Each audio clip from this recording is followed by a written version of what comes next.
Welcome to Clark County Insider. This week, we're talking to Josh Grossman, founder of Next Dough Neighbor, a business that creates handmade gourmet donuts from scratch right here in Camas, Washington.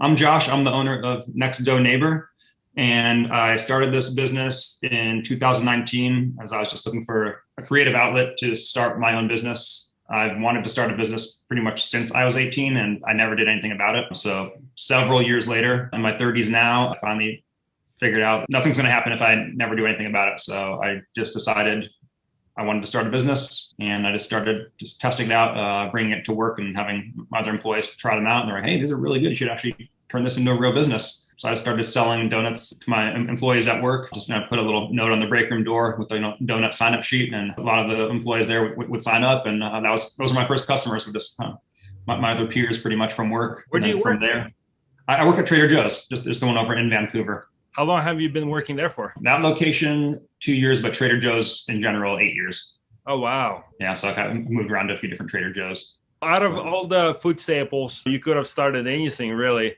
Yeah. What made you choose donuts? Oddly enough, I consider myself a much better chef than baker. I'd actually never really baked much, and I never even made a donut until I started this. But I just thought there's just so many fun combinations you can do with donuts, and people love them. They're exciting. And I know donuts are popular in the Portland area, but there's not much of a donut presence in Southern Washington, and there's not even a donut shop at all in Camas. So I thought that'd be a great new business I can bring to downtown Camas. I just decided I need to pick something. I've had several other food concept ideas, but I just needed to narrow it in and start simple and just focus on one thing in order to get the business going. So what was it like when you started? Did you end up like starting out of your own kitchen, or did you go straight to a shared space? I started out of my own kitchen. So at first, I was just making them in my kitchen, started an Instagram account, just a really small following initially.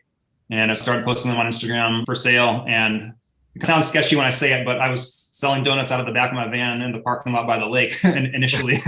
It kind of sounds funny when you say it, but once people looked to the parking lot and they saw me, we got to chat and I explained, who I was and what my business was about. People were really receptive of it, and kind of my Instagram following grew. And then I realized, okay, I need to find some commercial kitchen space if I actually want to do this. I can't make them out of my home. You're not really supposed to do business that way legally. Yeah. So I found a kitchen in Washougal. Washougal Times is a restaurant in Washougal, and they allowed me to rent kitchen space from them. So I was making my donuts in Washougal, kind of built like a makeshift donut rack in the back of my van. So I'd make them in Washougal, load up my van, and then I would drive it to whichever business I would do a pop-up shop at. So I did my first pop-up shop in December of 2019 at A Beer at a Time in downtown Camas. So I just started walking around to downtown businesses in Camas and asking if they'd be interested in letting me do a pop-up shop. Explained I have this new donut business. And first place I walked into was A Beer at a Time.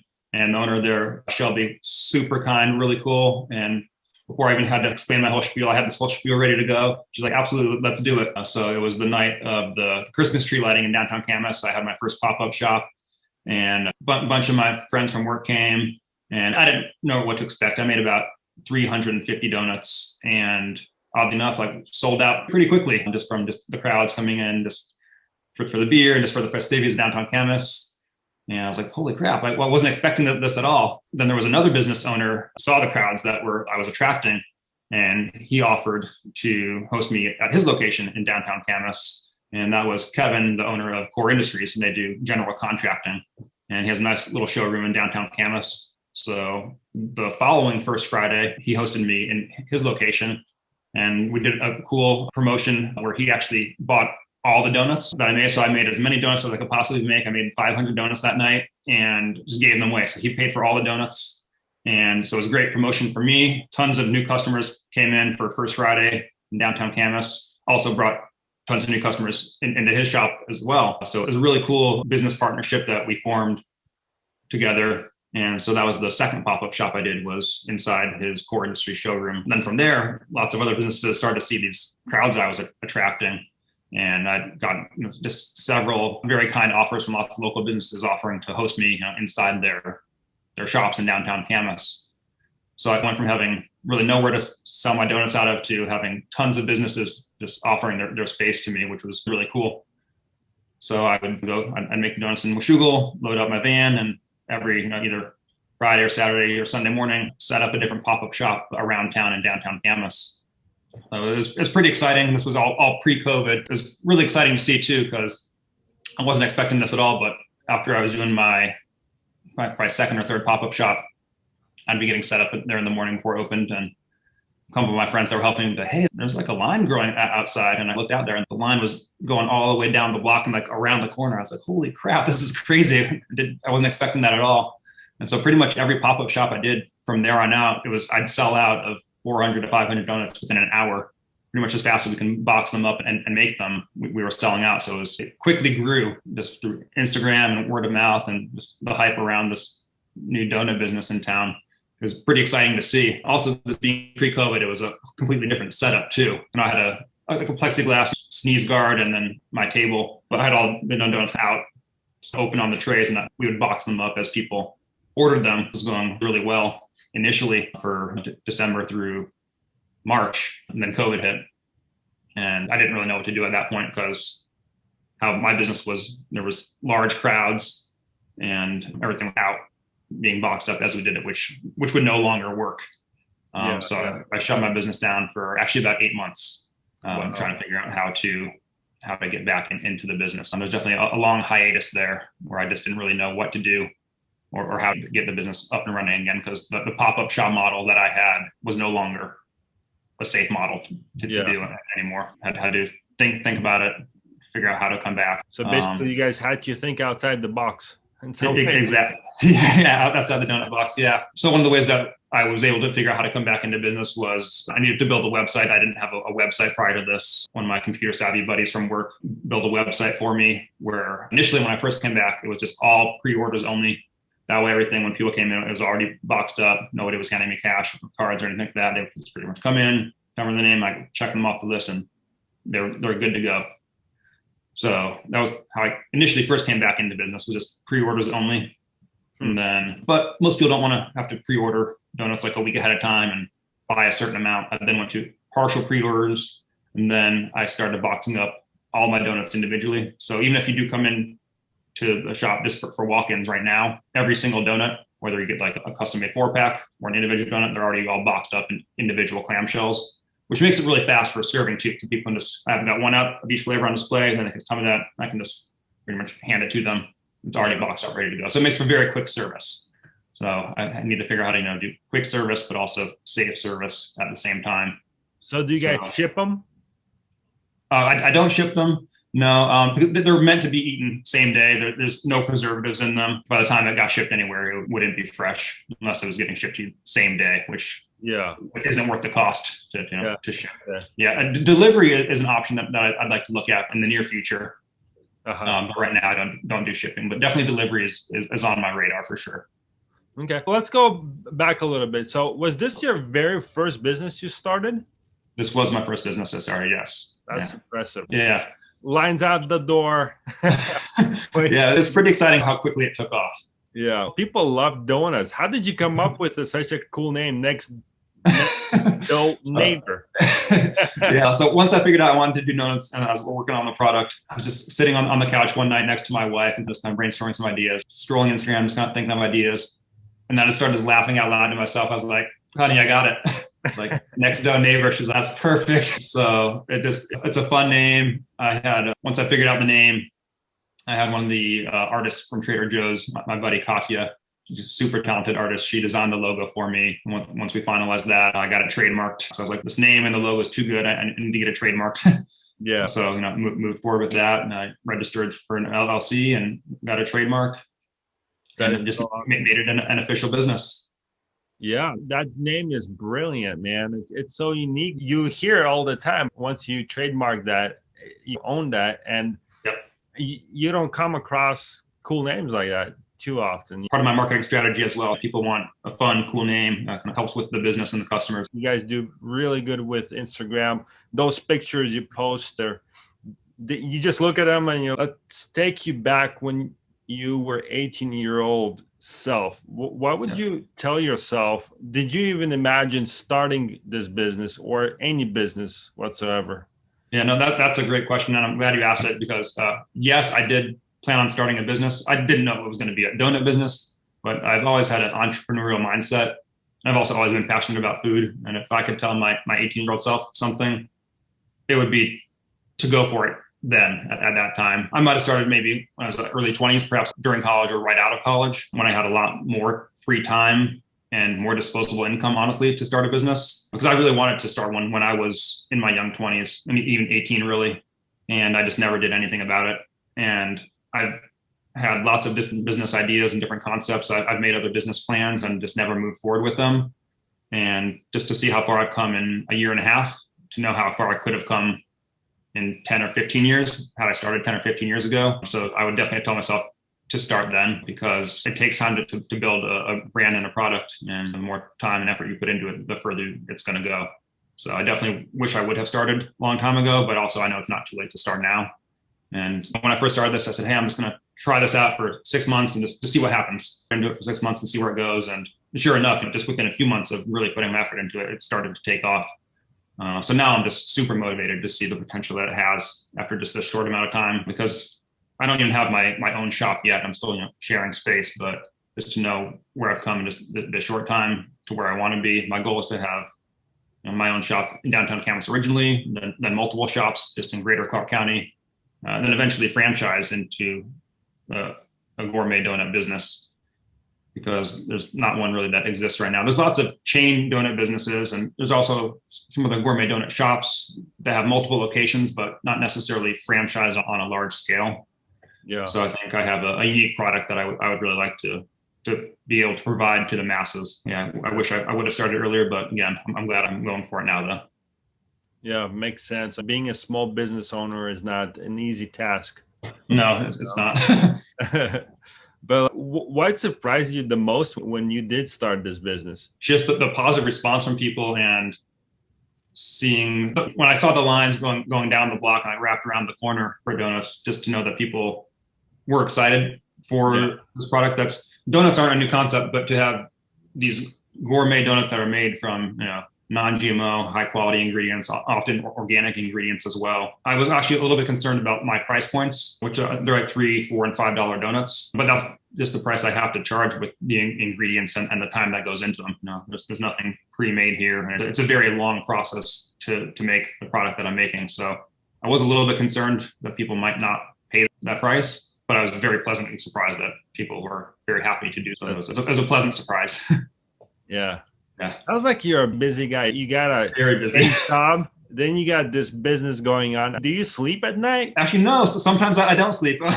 So only recently I've actually been able to go to sleep on the weekends. So when I first started doing this, I actually would have to stay up the whole night to do the donut making process. We'd start around like 9 or 10 p.m. and just barely be finishing around like 8 a.m. to open for the pop-up shop. So initially it was just myself and one other chef doing it together. So you weren't kidding. No, I wasn't kidding. No, no. So I work my full-time job during the week, and then on the weekend I work even harder. That's great. Yeah. So I have to go back to work during the week to get some rest. Yeah. So only recently I've actually been able to go to sleep on the weekend. I now have 3 employees. So I have a pastry chef and 2 other kitchen staff who are now able to help me. I go there and I help with the prep work, and all the glazes and the flavors, everything how I want it, set for that week's business. And then they're able to do the overnight shift without me now, so I can actually go to sleep and come back in the morning, just help finish up, make sure everything's good to go. So it's really nice to be able to go to sleep now. So what keeps you inspired and motivated to continue on with little sleep, but a lot of hard work? Is it that vision that you have for your team, for your business, or is it just like this inside just drive that you have? It's a combination of those things. That's one. I've had the inside drive to start my own business, and it's super exciting to see the results when you put in the work. So to see what's already happened, that's motivating, just to see the progress already. Also, I have a goal in mind that I want to have my own business, and I want it to grow into a large scale from there. I'm really only partially to where I want to be. Also, just having 2 young daughters now, to show them that if you're passionate about something and you put in the work, you can really do whatever you want. And it's exciting to show them what I've created already, see the excitement that they have when I bring home the donuts, and they get to say, "Hey, Daddy owns a donut shop." And it's exciting to show your kids that you can create your own business and build your own brand. So just between my kids and just my own motivation to have my own company just keeps me going, and just passionate about food in general. Yeah, so, makes sense. Leave a legacy. Exactly. Right? Yeah. Okay. Exactly. Yeah. Makes sense. And you guys, again, you said you guys are located in Camas. Yep. So yeah, we're located in downtown Camas. Downtown Camas has a really cool small business street, if you will. Pretty much one street with this couple little outskirts, and that's all small local businesses. So the downtown Camas business community is really close together, and they all support each other. And within downtown Camas, there's Cedar Street Bagel, and the owners of Cedar Street Bagel were kind enough to reach out to me and offer me pretty much a permanent space within their shop on the weekends. So I store all my equipment there, and once they leave on Friday evenings, it's a donut shop takeover, and we use their space, which is really great to not have to transport my product to a different location every week. It's nice to be able to store it there and keep it in one spot, make it and sell it out of one location, which I wasn't doing prior to COVID. So it's nice to have a permanent home for now. So people can always visit your shop on the weekends, right? Yes. Yeah. Okay. So my current business hours are just Saturdays from 8 a.m. to 11 a.m. I do recommend that people pre-order, because we often sell out fairly early. We open at 8 a.m. and usually from 8 to 9:30 a.m. we go through a good majority of the donuts. Then like from 9:30 to 11, there's still some left, but it's more slim pickings, if you will. Yeah. So yeah, so I'd say half the customers pre-order, the other half do walk-ins. So you have the option for both, but it's definitely recommended to either pre-order or get there early. And people can just pre-order online? So they can go to nextdoughneighbor.com to pre-order. And also if they follow me on Instagram or Facebook, the link to my website is just right in the profile. Man, I still can't believe you got such a nice name and a domain name with it. That's crazy. Yeah. I lucked out there. Yeah, that's awesome, man. Good for you. If you're there in the morning, you want to grab yourself, bagel and a cup of coffee. But really, just walking downtown Camas is fun, because you do the whole thing on foot, and you can check it out fairly quickly because it's really small. So I would definitely recommend just cruising on foot and checking it out. There's plenty of places for breakfast, lunch, and dinner, all walkable distance. Some people even do just little weekend getaways at the Camas Hotel. It's a cute little boutique hotel right in downtown Camas. You can walk downstairs in the morning and cruise the streets, get yourself some breakfast at Natalie's Cafe, go to Cafe Piccolo, get a coffee, Tommy O's right below the hotel. So there's so many options in downtown Camas just to walk and check out. So it's a fun little town. Yeah. Do you know, are there any plans to grow downtown Camas, expand that? Not that I know of specifically. Perhaps one day, if the mill is ever gone, because there's really no more real estate in downtown Camas. Downtown Camas is pretty full already. So unless one day the mill was no longer there, that'd be the only other downtown real estate that exists. But I don't know if that would ever happen. So Georgia Pacific, I think, that paper mill, right? Yeah. So do you have a lot of their workers, employees come and visit all the local shops there in Camas? I would assume so, because it's such a large business and it's directly across from downtown Camas. That's what I would think. Yeah. Yeah. So I would assume so, because they just employ so many people that a lot of them support local business. And that's what's really cool about the local businesses in Camas, that they all support each other and shop local and support local. So it's definitely a tight business bond from the local businesses in downtown Camas. Yeah. And your personal opinion, why do you think it's important for people to shop local? I know being a local business, we're all supporters of that, where let's shop local, but your personal take on it, your opinion. I think shopping local is super important, because that's really the only way that small businesses can survive. Yeah. Pretty much all your local business pretty much comes from local customers. Most local businesses aren't doing, online sales, and some part are doing some online sales, but mostly it does take shopping local and going into your local shop to support it. So I think when you are a small business owner, you understand the importance of needing to support local. So you're more willing to support local businesses as well. And when I'm looking for a product or a gift or going to eat, it's important to me to pick a local business. So as often as I can, I like to shop local and support local as well. Some of my supplies, I have to get them as local as I can. I know sometimes I have to drive to Oregon, which is local-ish. Yeah. But as local as I can support, I try to, because or else no small businesses will survive if we don't support each other. Yeah, that's been a really cool thing about starting a business too. Is I've met hundreds of people, mostly other small business owners, and just seeing that tight knit crowd that small businesses have for one another. It's been super cool to see so many local businesses reach out to me, offer to do a pop-up shop in their space, or tons of coffee shops that have reached out hoping to carry my product in their coffee shops, which I hope to eventually when I can produce it at a large enough scale for them when I have my own space. But it's just been super cool to see the support of local businesses and build all these relationships with local businesses that I never would have built had I not started a business. I used to shop around downtown Camas, but I never really had these friendships and business relationships prior to starting a business. So it's been really fun just to see the local support from other business owners as well. So I've really enjoyed that a lot. If you guys find this interesting and you guys love to support local businesses, give Next Door Neighbor a try. They're out in Camas, and I'm sure you guys won't regret it. They have awesome donuts and other things. But again, go visit, check it out yourself, and let me know how it is.